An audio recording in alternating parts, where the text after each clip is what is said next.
I had seen too many of my colleagues crack under the immense strain of command in the field, not to realize that if I were to continue, I must have ample leisure in which to think and unbroken sleep.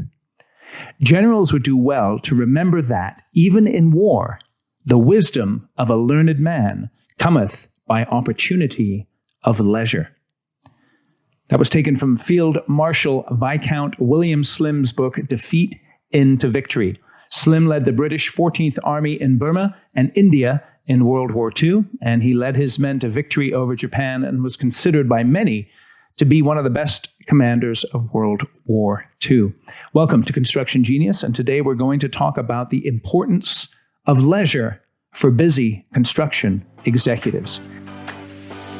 This is Eric Anderton, and you're listening to Construction Genius, a leadership masterclass. Thomas Edison said that genius is 1% inspiration and 99% perspiration.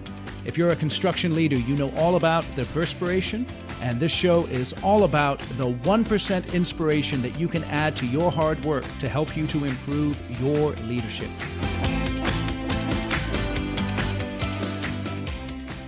And today what I'm going to do is read the entire description of William Slim's day and comment on that description, and then make an application with regards to how you can balance the demands of your duties with the importance of leisure. So what do I mean by leisure? Leisure is simply time free from the demands of work or duty. And times of leisure can be used for thinking, for relaxing, rejuvenating, socializing. Leisure is not about laziness. Leisure is not about abdication or isolation. It is about being able to marshal your energies and your resources so that you can do the best job possible in the role that you have been given. And this is particularly important for senior leadership, because if you're in senior leadership of a construction company, your decisions have a massive impact upon the organization. And it is important that you have sufficient time for leisure, even throughout your day, in addition to all the hard work that you have to do.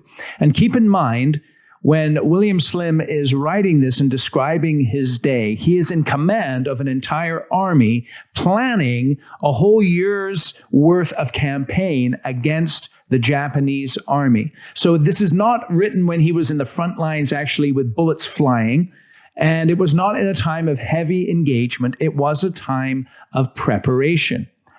And so the reason I'm addressing this specifically to executives is because you're not every day in the field, either running a project or with your tools, your tool belt on. You're not there. You're in a higher level. And so the bullets aren't necessarily flying around you every day, but you are making decisions, you are thinking, you are having a huge impact upon your organization.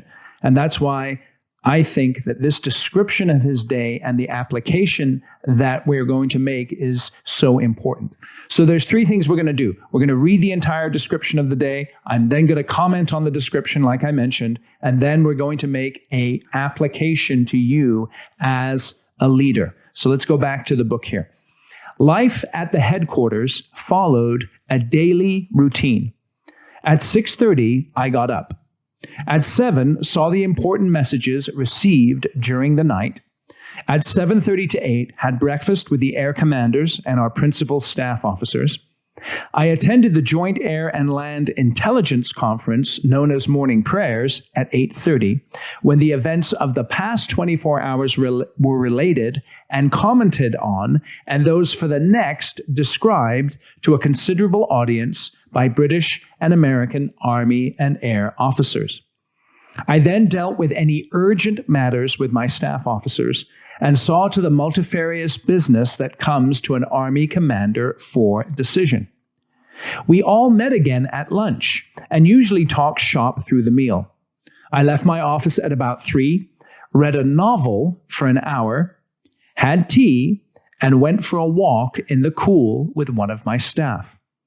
Dined at 7:30, talked at the bar of the mess till 9:30, visited my operations room for a final look at the latest reports, and was in bed by 10. I find this fascinating. And so let's take a look at this in a little more detail. The first thing you want to notice as we break down his day is that he had a routine. Good question for you to ask yourself is, do you have a routine in place? A habitual time of rising. So he got up at 6:30. Now, for construction folks, that's probably a little late. Some of you all are getting up at 3:30, 4. You're used to that. But the point is he got up at a regular time.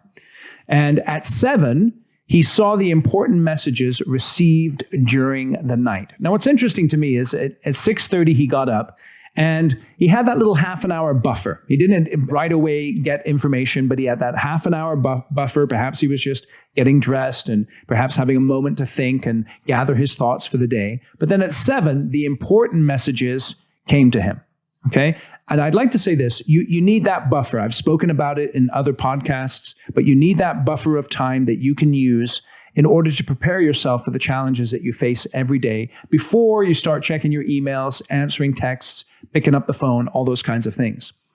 What you notice next, at 7:30 to 8, he breakfasted with the air commanders and our principal staff officers. And what I notice about the way that William Slim ran his day is he left plenty of time for socializing and breaking bread and spending time with the people who reported to him. So think about that for a moment. When did you last break bread with your direct reports and even with your non-direct reports? Because it's in those times of casual or less formal interaction that you can often pick up on what's going on in your organization, what the needs are with particular projects, who's doing well, who's not, bits of gossip or exchange. You can get some insights into people's personal lives, all those kinds of things. And it's interesting, William Slim made a very strong effort to interact with his troops. Military historian Max Hastings says this: in contrast to almost every other outstanding commander of the war, Slim was a disarmingly normal human being, possessed of notable self-knowledge. He was without pretension, devoted to his wife Eileen, their family, and the Indian Army. His calm, robust style of leadership and concern for the interests of his men won the admiration of all who served under him. William Slim was not born into the nobility of Britain. He was born as an ordinary person, but through his military career, he rose to become a Viscount. And the point that I'd like to mention with him here is that he was a fairly ordinary dude in a certain way. He didn't take upon airs. He made a real emphasis of encouraging his troops, spending time with his troops. And you can tell as you look at his daily routine that he put a lot of time aside for those social interactions. So let's go back to the analysis of his schedule here. He says, I attended the Joint Air and Land Intelligence Conference known as Morning Prayers at 8:30, when the events of the past 24 hours were related and commented on, and those for the next described to a considerable audience by British and American Army and Air officers. So you see next he had this daily check-in where you look back and then you look forward, and you notice it's this 24-hour cycle. And that's one of the things that you have to get into a routine in your business as much as possible, is just keeping your finger on the pulse. Now, as the Army commander, he made big decisions, and a lot of the things that were coming his way weren't necessarily decisions that he directly made. They were decisions made by folks that he had delegated to that perhaps weren't under his direct day-to-day control. But nevertheless, information was coming in about what had happened the previous 24 hours, and then decisions were being made for the next 24 hours. So he wasn't isolating himself. He had his finger on the pulse of the operations.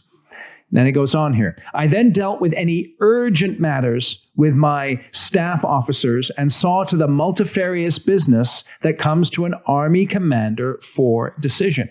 And so you got this idea here after that 8:30 check-in. I'm picturing him from 9:30 to noon, just involved in all kinds of decisions, dealing with the urgent matters. And that's one of the things you have to nail as a leader, obviously, is distinguishing what are urgent and important matters and making sure that you are focusing your decision-making time upon those things. And what you'll notice here is a lot of the decision-making, a lot of the information coming in, this was all taking place during the morning. And I think you you'll find, I know a lot of construction folks find that they do their best work probably between, let's say, 6 a.m. and noon. That's when the best work gets done. That's when the most important decisions are taken. That's when the information comes in from the previous day and the decisions are made for the day coming up. And so make sure that you're setting aside that time from, let's say, 9:30 to noon for those urgent and important decisions that you have to take as a leader.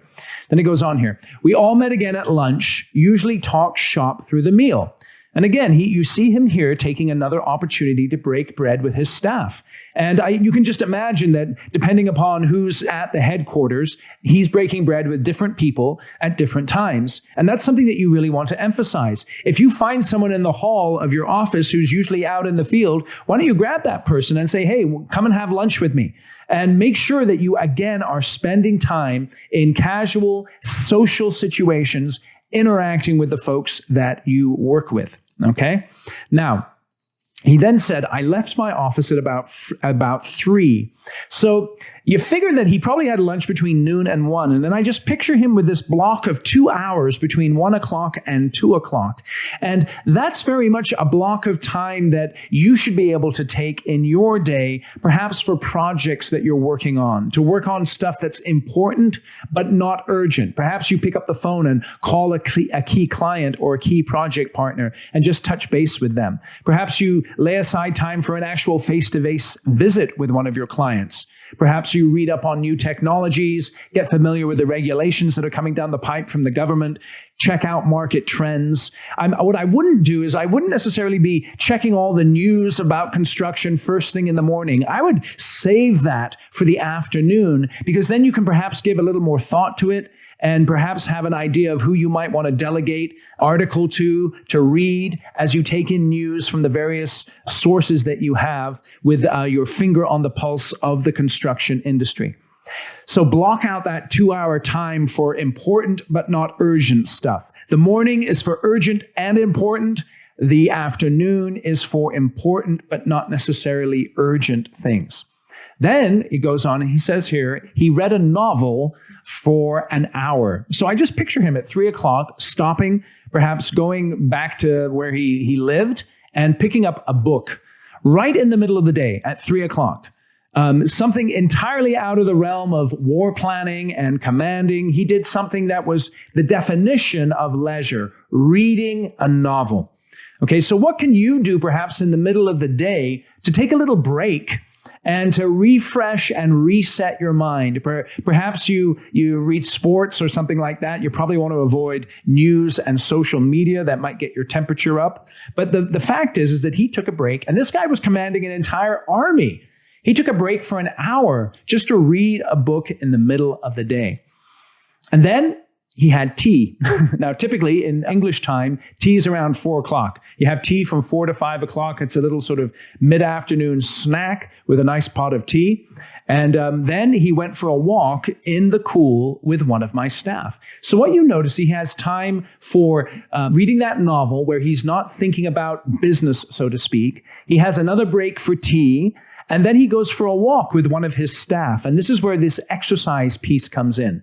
And I want to encourage you, when it comes to emphasizing this idea of leisure, when you're doing something other than work, do things like read, do things like socialize, exercise. And there's a real wisdom I find. I know I found this particularly in the last few years, to taking a walk. And when I take a walk, I leave behind many times my cell phone.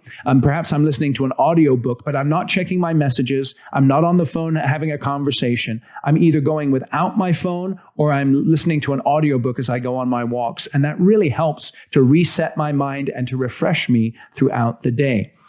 And so from 5 to 7, it seems like he was getting some kind of exercise in. And then he dined at 7:30, okay? And then that dinner went on, it seems like, for about 2 hours. And then he talked at the bar of the mess till 9:30. Interesting. So from 7:30 to 9:30, he was eating and socializing again. I really want to make this emphasis is that he spent a lot of time interacting with his men. interacting with the folks who he was working with on a daily basis. And obviously, you may not be able to have dinner with your people that you work with every day. I'm not suggesting that necessarily. But again, the point that I'm making from looking at his schedule here is he spent a lot of time interacting with his folks, but he also spent time by himself. And I think that's a critical balance that we need to get as leaders. There's a time to be alone, and then there's a time to be with others. And make sure in that time that you're alone to maximize the impact of that so that you can maximize your impact when you're with your folks. And then the final thing he did, and it says here, he visited his operations room for a final look at the latest reports. And then he was in bed by 10 o'clock. I thought that was interesting too. So he finished dinner, went to look at the operations room for some of the latest reports. And I could just imagine that as he was sleeping, it gave his subconscious time to work on that information so that when he woke up in the morning, he was ready for another vigorous session of taking those urgent and important decisions. But you notice he was in bed by 10, nice and early, and he was able to get 8.5 hours sleep. And it says here in the book, if between then, that is 10 o'clock, and 6:30, when my faithful orderly aroused me, anyone disturbed me for anything short of a real crisis, he did so at his peril. So you notice that he was spending a lot of time socializing with his folks throughout the day, interacting with them, working with them, but then his sleep time was precious. And unless there was a real crisis, he was not to be disturbed. Now, as you're listening to this recollection of William Slim's schedule, you may be saying, you know, Eric, I'm not really in that position. I'm not a general in my organization. Fair enough. But how about you project yourself into the future? Let's say you have an ambition to lead a construction company. How can you delegate more effectively to free up more time during the day for this leisure, for time free from the demands of work or duty so that you can be thinking and relaxing and rejuvenating? What are you doing that is distracting you or interrupting you throughout the day from focusing on those urgent and important tasks? Where might you be able to improve your discipline in terms of time blocking so that you can focus on those things that are important but not urgent? And then you might say, you know, Eric, what if we're super busy? Think about the COVID-19 crisis that hit in March 2020. There was no time for leisure at that point, especially if you're the leader of the organization. You're getting all of this new information about the safety regulations and, you know, what job site's going to be open, what's going to be shut down. You probably ramped up your energy and your effort at that point quite considerably. And I think it's interesting that William Slim allows for this. And I want to read you one more quote from the book just so you get an idea of how he viewed times of emergency. Generals who are terribly busy all day and half the night, who fuss around posting platoons and writing march tables, wear out not only their subordinates but themselves. Nor have they, when the real emergency comes, the reserve of vigor that will enable them for days, if necessary, to do with little rest or sleep. You see, William Slim was an experienced combat commander. He was wounded 3 times during his experience in World War I and World War II. But he understood that having a routine during times of non-emergency helped to build up those reserves of vigor that were necessary to be expended in times of emergency. So don't fuss around when it's not necessary. Don't get involved in stuff that other people should be doing. Get better at delegation and get better at trusting others so that you're not just draining yourself all of the time, running at a high pressure, high stress level that really does not give you the opportunity to be strengthened internally and prepared for those real emergencies like a COVID-19 crisis where you do have to work 60, 70 hours a week and take high pressure decisions. Let's just finish up here with some next steps that you can take. And I'm going to give you 7 next steps. Number 1, commit to a routine. Number 2, socialize while eating. Number 3, in the morning, take on your urgent and important decisions between, let's say, 6 and noon. Number 4, block time for things that are important but not urgent in the afternoon. Number 5, commit to recreation. William Slim read a novel. Perhaps you can check out the sports page or do something other than work to give your mind an opportunity to reset throughout the day. Number 6, physical exercise. We talk about that quite a bit on the podcast. And number 7, sleeping. William Slim got 8.5 hours sleep. How much sleep do you need a night? Make sure that you get it. Remember, what is leisure? Leisure is time free from the demands of work and duty. And as we can see from William Slim's example, he took time for leisure every day. How can you incorporate more leisure time so that in the time of working, you can be more effective?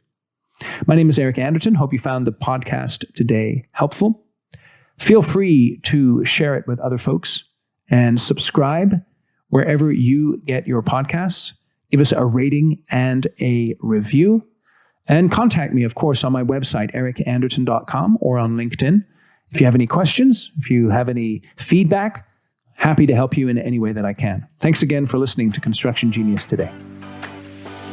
This is Eric Anderton, and you're listening to Construction Genius, a leadership masterclass. Thomas Edison said that genius is 1% inspiration and 99% perspiration. If you're a construction leader, you know all about the perspiration, and this show is all about the 1% inspiration that you can add to your hard work to help you to improve your leadership.